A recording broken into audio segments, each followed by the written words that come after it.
Hi guys, my name is Nancy and I am a homeschool mom of two boys, Jackson and Lincoln. I also own a small business and we make educational items. We make fun wooden boards and fun dry erase components to really help facilitate learning in any environment, but specifically a homeschool environment. So one of the things that I wanted to do with this YouTube channel, we're going to be sharing Jack and Link stuff, but we're also going to be talking about the curriculum that we're using in our own homeschool space.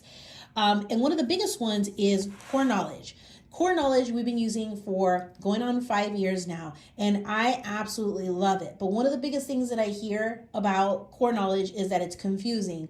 You don't know where to start. You don't know what components to use and all that stuff. So what I decided to do with our YouTube channel here is we're obviously still going to be sharing Jack and Link stuff and how to use it and all that fun stuff. But I also wanted to do several playlists separate from that to show how we're using core knowledge in our own homeschool, what we use, the resources that we pull together from it, how we use it with our Jack and Link stuff and all that jazz. So this video, this very first video, I'm just kind of gonna do like an overview on what's all included in here and kind of like a brief walkthrough to help demystify some of the concern around core knowledge. And then I'm gonna be uploading subsequent videos on each individual lesson and how we used it and what resources we use and things like that. So I'm gonna be uploading those videos weekly. Okay, so let's get started. So first of all, one of the things that you should know about core knowledge is that they have a listening and learning strand. For us homeschoolers, view that as like your unit study. It's unit studies. We can get behind that. We are familiar with unit studies. So listening and learning, and then they have a skills strand. Well, skills are their language arts component, like what you would typically think of for language arts. It has the grammar, spelling, reading comprehension, all that stuff. The listening and learning strands are like your knowledge, content-based areas, your unit studies. So a lot of these unit studies have history subjects. It also has other subjects like the human body, astronomy, insects, just like a bunch of fun things, geology, earth science, like a whole bunch of stuff. But it can be a little bit confusing because you're like, this is a history subject. Why is it under their language arts component? Because they're going to teach you history and they're going to teach you that, but it has an underlying language arts component, which when we start to get through the lessons, you guys are going to see and it's going to make more sense. But they also have another branch. They have something called Core Knowledge History Geography, referred to as CKHG. And if you're looking for more of your typical history components, which is like a strong focus on history, geography, that sort of thing, you can usually find a history component for every one of these language arts components online on their website. So this one, for instance, early Asian civilizations, is under their language arts component, under listening and learning, because it has a strong focus on language arts.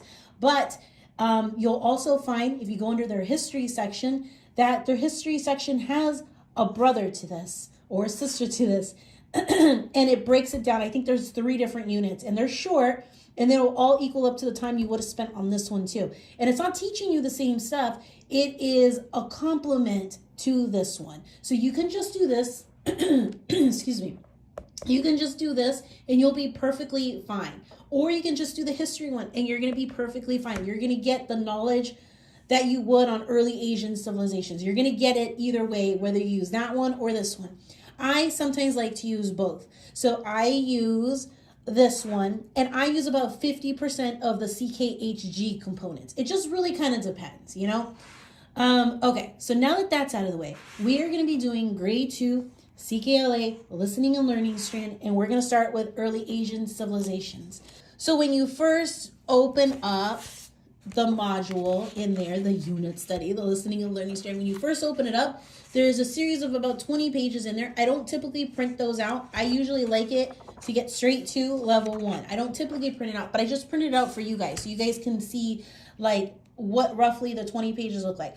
For me, I don't really pay attention as a homeschool parent. I don't really pay attention to all the other pages. There's information in there like scope and sequence, how they tie in to the Common Core standards, things like that. To me, there's only 2 sections in here, maybe 3, that are of particular value to me, and I'm going to show you what those are.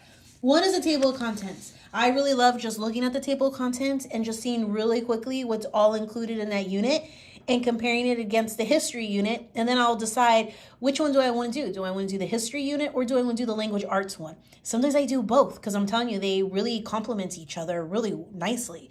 So I'm looking at this, I see folk tales, I see some geography, we're going to be learning about rivers.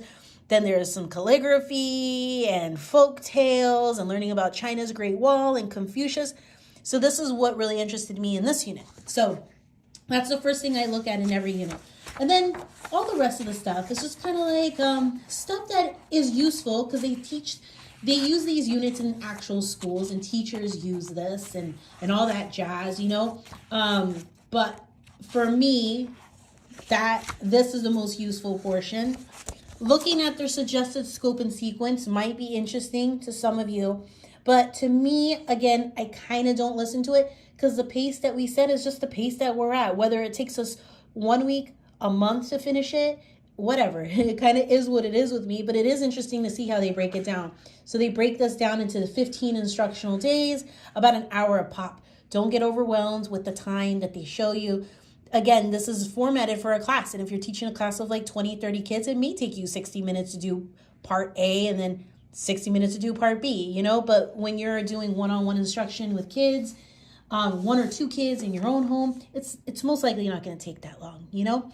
But I'll show you all that stuff and how I approach it later on in subsequent videos. This one I just kind of wanted to do a flip through and show you what I find to be like the most important, just to kind of help demystify what it is you're getting yourself into. So the other section that you can look at that I find is important in the first 20 pages before you even jump into any of the lessons. So before you're jumping into the lessons, you can get a broad overview on all the vocabulary terms you're going to be learning for all 14 lessons. So this is also introduced in each lesson, but if you just want to know ahead of time, these are all the vocabulary words for whatever reason. Maybe you want to do a word wall, a vocabulary wall. Maybe you want to do something like that. So then this would be useful. And then the other thing that I really, really like that I don't think enough focus is put into it are the trade book lists. This is like a book list. So you can totally add a bunch of fun literature into core knowledge if you want to. If you don't want to, that's fine. But all these books, they break it down for you. So you have Ancient India. You have those recommended books. Hold on, I have these. And then right over here. So you have all these books, and then you have Ancient China, and here are some fun recommended books for Ancient China. And then it keeps going. So you have like a good variety. I selected about like 6 of these. And then you have teacher resources, websites to go and visit to just further enrich that content area that you're learning about.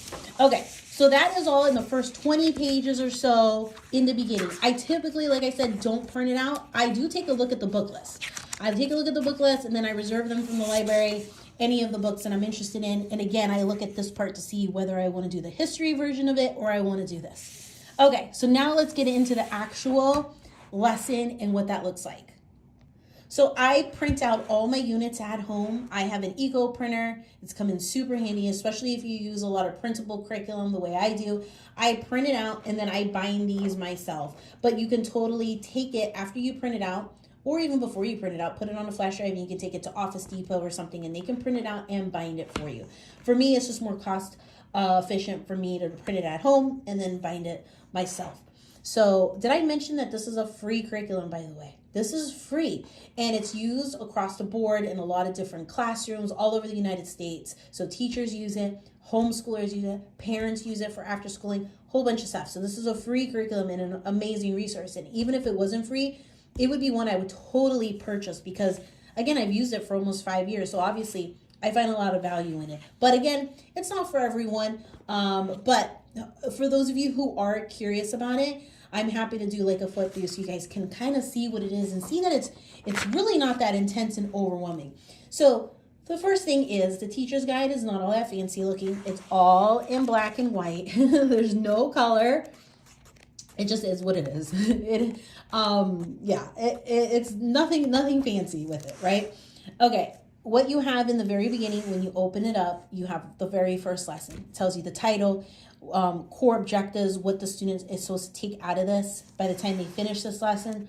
You have your language arts objective, and then you have vocabulary. That's why I told you don't worry about the vocabulary in those pages that I showed you in this pack, like they come in the front, and I typically don't print them out because you're going to see what the vocabulary is before each lesson. So they tell you the part of speech it is, and then they use it in a sentence, and they give you the definition. So they give you all those components. Okay, and then let's go this way. They have a little graph right here, which is telling you some resources that you may need, these instructional materials, Black Line Masters. It's all included in core knowledge. It's all right there. You don't have to purchase any additional maps or anything like that. Obviously, you're going to want your own drawing paper, crayons, things like that. But they tell you kind of like what you need. So then going over here, now you're getting into the lesson. You're introducing the read aloud. And I kind of just have highlighted, we've done the first lesson already. So I kind of have highlighted all the areas that I wanted to focus on. So this being the first lesson of the unit, it's kind of just like a review. Catching everybody up to speed so we're all on the same page moving forward. You know, what does the word ancient mean? What does civilization mean? Going back in some of their prior first grade units where they talked about early American ancient civilizations, they go over that a little bit. And they talk about how all these civilizations have one big thing in common, that they all were developed around large rivers. So it's kind of telling you all this in there. Then you're still kind of like in the review stage. This doesn't happen for every single lesson. Just in this first lesson, because again, wanting everybody to get up to pace and refresh everyone's memory. So it kind of like, I love these over here because I kind of just like use them as like questions, like quizzes kind of with my kids, and I'll tell them between which two rivers did the Mesopotamian civilization form, and then they have the answer right here. And the ancient Egyptian civilization developed along which river and on which continent. Hopefully you guys can see right over there, and it gives you all the answers. So these are all just review questions, and there's pictures here, and I will talk about these pictures here after I go through this whole lesson, and I'll show you. But basically, there are images that you show whenever you talk. Everything is scripted. Domain, the unit study that we're doing, this listening and learning strand, that's what they mean by domain. An introduction to what we're going to be learning about. So we review the 7 continents, we review the oceans, we talk about Asia. It's the largest continent in the world. And what makes Asia special and unique is that it has the 2 most populous countries in the world. And then right over here, it tells you China and India. And it tells you in relation to the United States, that means that India is 4 times larger than the population of the United States. And then it's just kind of, it's all scripted. Over the next several days, they're going to learn about ancient civilizations that began in China and India. Hear what life was like for people who lived in these ancient cities. And then the reason for listening, tell students to listen closely to find out if the civilization in this read aloud was also developed around a large river like those in Mesopotamia and Egypt. And then you're going to actually jump into the lesson. So now you flip the page. Everything is scripted. So you read this. You show this image. Can you guys see? You show this image, you read this. Show the image, read, show the image, read. Along the way, there are these really great checkpoints through these footnotes that you can ask questions, keep them actively engaged in what they're learning about, and just like some pointers for you as a teacher. So I highlighted the ones that I liked. And then same thing over here. And it kind of also depends on what grade your unit is. We're doing the 2nd grade one. So as the grades go up, 3rd, 4th, 5th grade, the units become lengthier. So this 2nd grade one, I love. It's timed perfectly for my 2nd grader. But again, I do this family style with my 4th grader as well. Okay, so you show the image, talk about it. Show the image, talk, so on and so on. Until you get to here. So now you've ended the lesson, and now you have these discussion points. You have comprehension questions. I love that they provide the answer for you. So was the civilization in this read aloud built around a mighty river? Yes. Which river? The Indus River. And then it goes on and on. and does all that stuff and shows you all that. And then it continues on over here. And then it has, you show this image over here to refresh our memory. And then you talk about what was the purpose of digging irrigation canals. And it gives you all the answers. So you have all these questions that you do orally. And then you have a question in here that if you are in a classroom environment, you can give the kids a chance to discuss among their peers and to come up with the answer. So since I homeschool family style, what I do is I usually give them a couple minutes to discuss among themselves and they can do it orally. Or what I do sometimes is I turn this into a writing prompt and they have to write this in their language arts notebook. So I'll write that question in their notebooks and then they will answer that question in a complete sentence answering it. So we're almost near the end of the first part. And then you do a little bit of word work, like focusing on one of the vocabulary words just to make sure that they understand it. So you can see it's fertile and they give you the definition, what fertile means. They give you a sentence, like using it in a sentence as an example. They talk about, can you describe what fertile ground might look like? What kind of things would grow on fertile ground? All that kind of stuff. And then over here, they have a drawing and writing activity. Please draw what you imagine the fertile Indus River Valley, what it looked like, and write one sentence about it using the word fertile in your sentence. So I have a little note here because I just needed it in bigger form so I don't forget to do it. So then I have that there. So what I do, so that was just part A. Let me open this up. That was part A. I separate my part A's and part B's into two separate components. So every single lesson, and by the way this flows and the organization that I've shown you guys is in every single listening and learning strand. It all flows exactly the same way. So once you get the hang of how this whole thing works, it's going to demystify it for you. It's not going to feel so overwhelming because the flow is exactly the same. That kind of like layout is exactly the same in all the listening and learning strands. Okay. So every single lesson has a part A and a part B. I like to separate mine into 2 different days. Sometimes though, your part B is really small and you can easily incorporate it into your part A, you know? So for my pacing purposes, that's how I handle that. I do part A one day and then part B another day. Okay, so let's look at part B. So part B usually involves a strong language arts component, some sort of map work, some sort of summarization, something like that. And in this one, what they have you doing is you are going to draw out the continent of Asia. They tell you to get out construction paper, markers, all that kind of stuff. And they are going to outline the continent of Asia, and you're going to find where ancient India was, because nowadays in modern times it encompasses Pakistan and India, and they make that notation here, and for them to draw the country borders for Pakistan and India, and then a big one and label that ancient India. Hopefully that made sense. So they are going to do an outline of Asia, do the country borders for China, Pakistan, and India. They are going to get some fun blue construction paper and cut out the Indus River Valley and put that there. And they're going to label all the areas that they've learned about so far.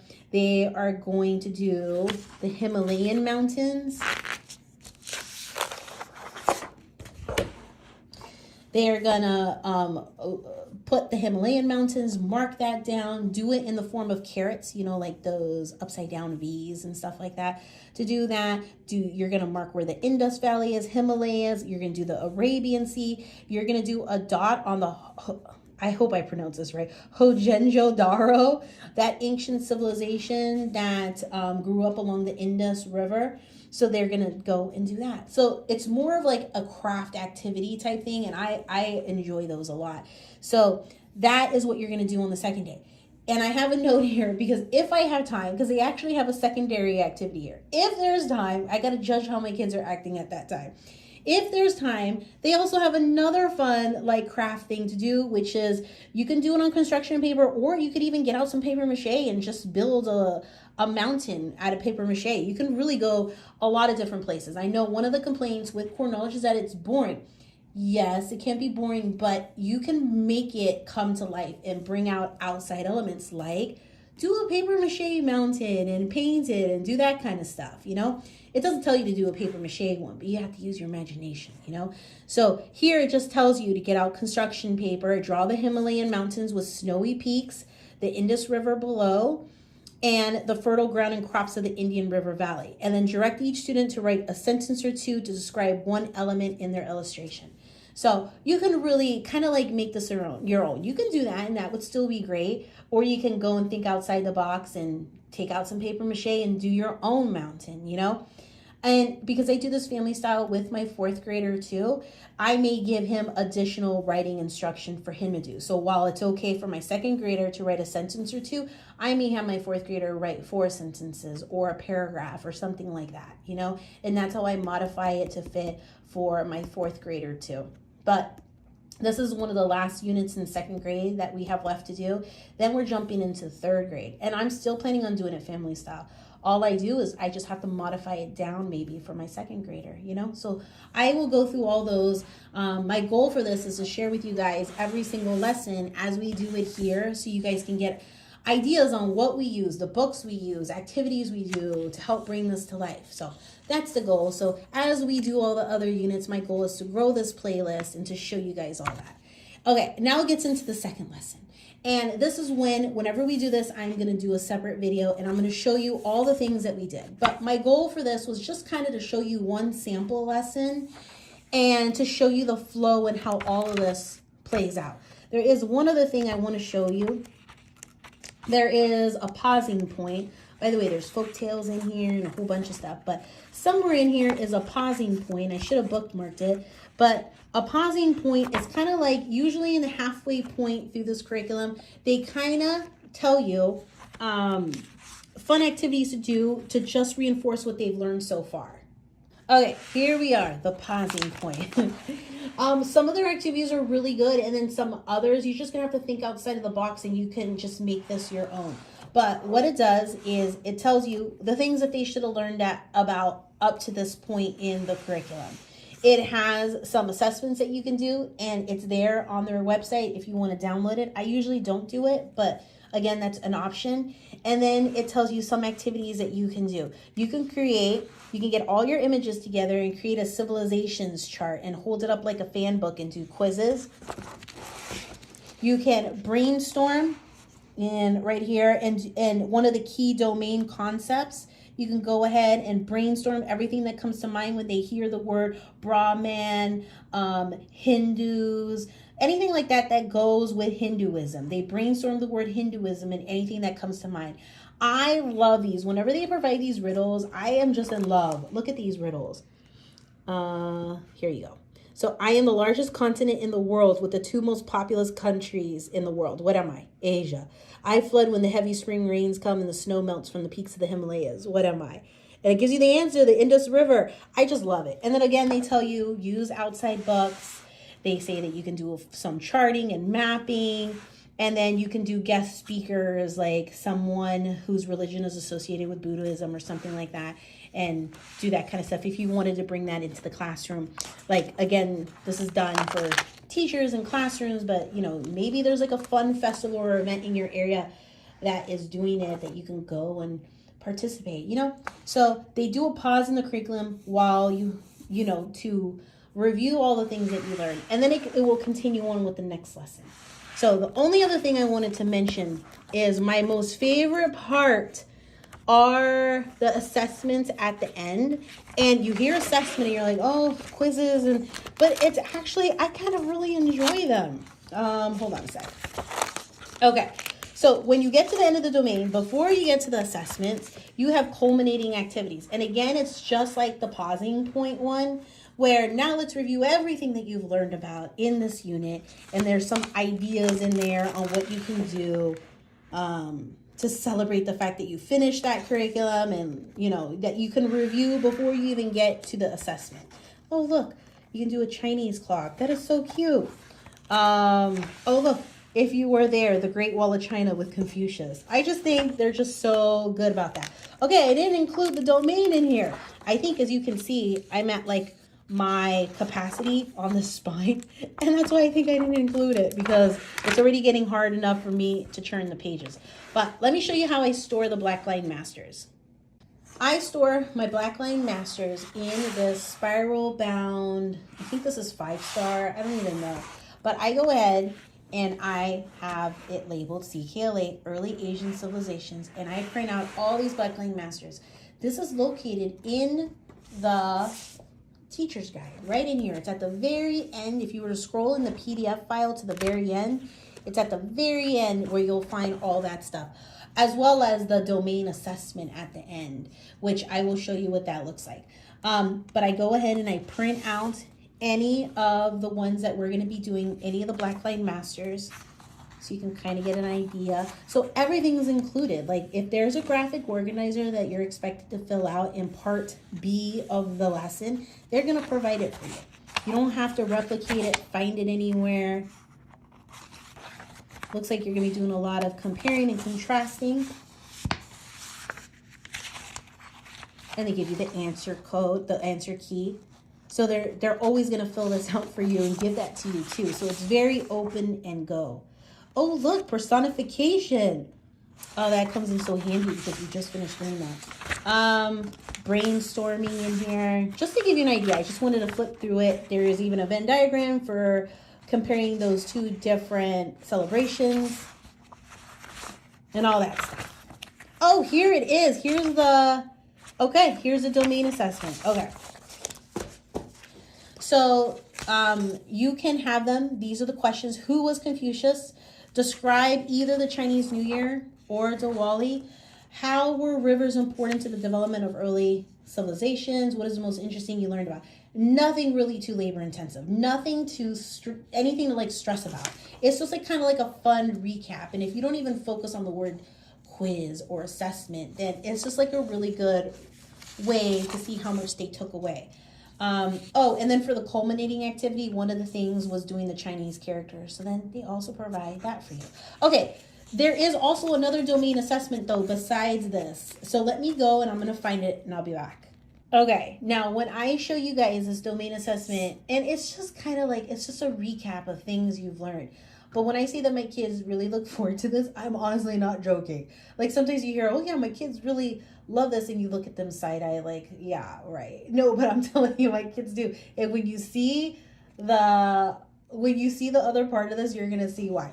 Okay, so here's a domain assessment, and you'll see that they have questions right here, and then they provide you the answer. And you may be like, frowny face, smiley face, what is this? This is why they like it. And I'll show it to you. But take a look at the questions. It's nothing like intense. It's just like an overview of the things that they've been learning about.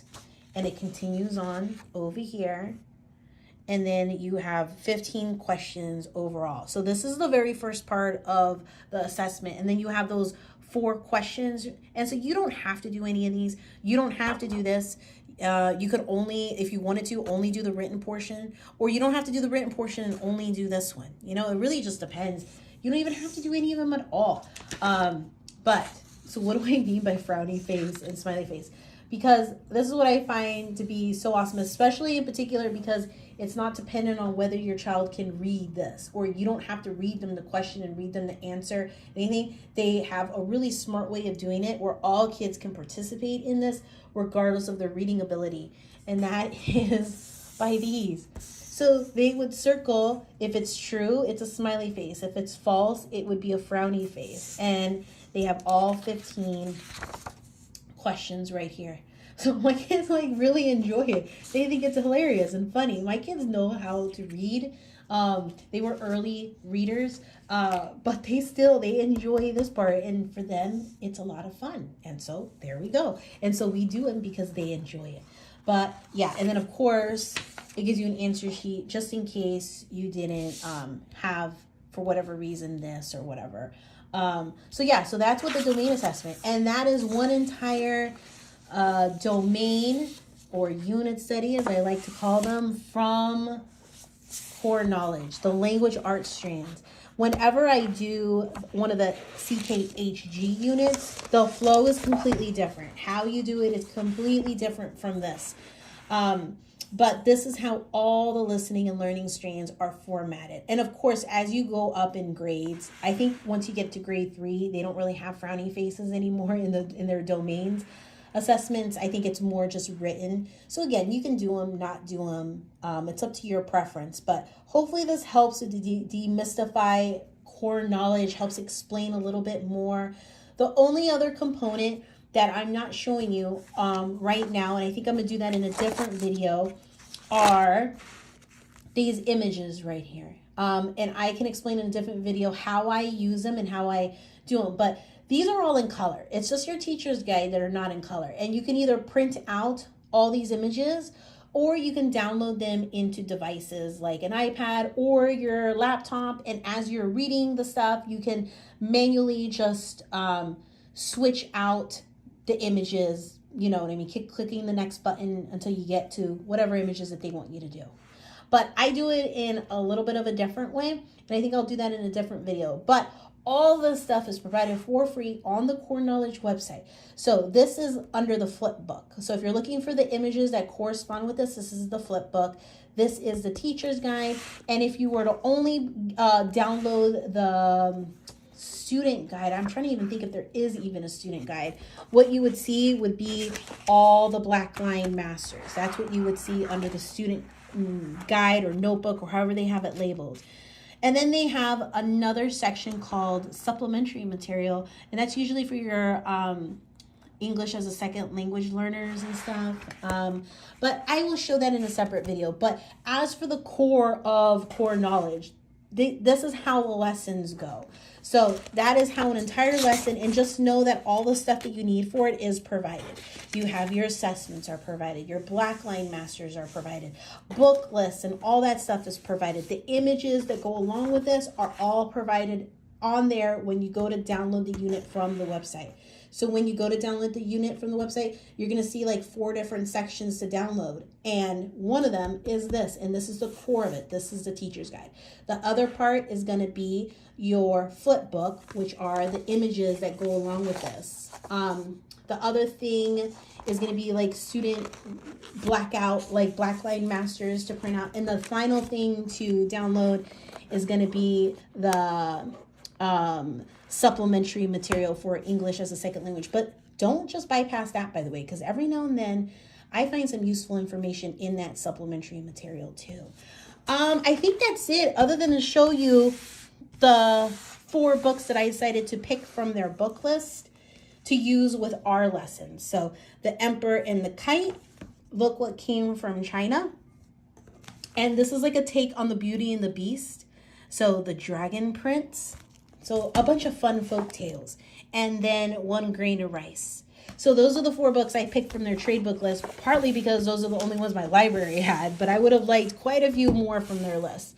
So hopefully that helps. I think I've talked for quite a bit now. If you've been hanging on up to this point and you're interested in seeing other videos, subscribe and like the video. That sounds so foreign coming out of my mouth. I'm not used to having to say that. But yeah, subscribe, like the video. I'll catch you guys during the next lesson, and I'll show you guys what we do for lesson 2. And I'll be sharing every single lesson and how I use it and resources I end up using with it for every lesson in this domain.